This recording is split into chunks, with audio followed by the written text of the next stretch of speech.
5 созишнома, 9 ёддошти ҳусни тафоҳум ва як барномаи ҳамкорӣ миёни мақомоти ҳукумати Тоҷикистон ва давлати Қатар натиҷаи сафари давлатии Шайх Тамим ибни Ҳамад Олисонӣ, амири Қатар ба Тоҷикистон аст. Шайх Тамим зуҳри 8 июн вориди Тоҷикистон шуд. пас аз пешвози расмӣ дар қасри миллат мулоқоти якбаяки ӯ бо раиси ҷумҳурии Тоҷикистон Эмомалӣ Раҳмон баргузор гашт. Сипас ҳайатҳои ду тараф гуфтушунӣ доштанд. Дар он вазъи феълии ҳамкориҳо ва дурнамои он баррасӣ гашт. ҷонибҳо гуфтанд, рушди ин ҳамкорӣ ба заминаи густардаи ҳуқуқӣ ниёз дорад.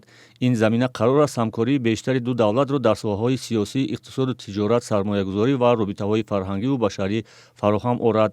барои ин тарафҳо чанд ҳуҷҷатро имзо карданд, аз ҷумла бекор намудани талаботи раводид барои дорандагони шиносномаҳои дипломатӣ ва хизматӣ, ҳамкорӣ дар бахши мақомоти стандартизатсия, бародаршаҳр эълон шудани Душанбе ва Давҳа, ҳамкориҳои низомӣ ва ғайра. ҳамчунин барномаи ҳамкорӣ байни Вазорати Адлияи Ҷумҳурии Тоҷикистон ва Вазорати Адлияи Қатар барои солҳои 2023-2025 имзо шуд.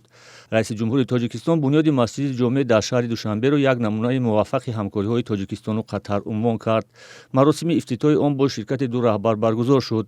масҷиди калони ҷомеъи шаҳри Душанбе дар майдони 12 гектар ҷойгир шуда, аз намозгоҳ, китобхона, осорхона, маҷлисгоҳҳо иборат аст. тарҳи он аз ҷониби мутахассисони Тоҷикистону Қатар омода гардида, бо назардошти унсурҳои бостонию муосири меъмории миллӣ ва ҷаҳонӣ иҷро шудааст. он 4 манораи 74 метра ва гумбази 43 метра дорад. қарор буд ин масҷид дар соли 2020 бо ширкати амири Қатар кушода шавад, аммо бо иллати сар задани пандемияи коронавирус ва ба таъхир афтодани сафари амири Қатар танҳо ҳоло ифтитоҳ ёфт.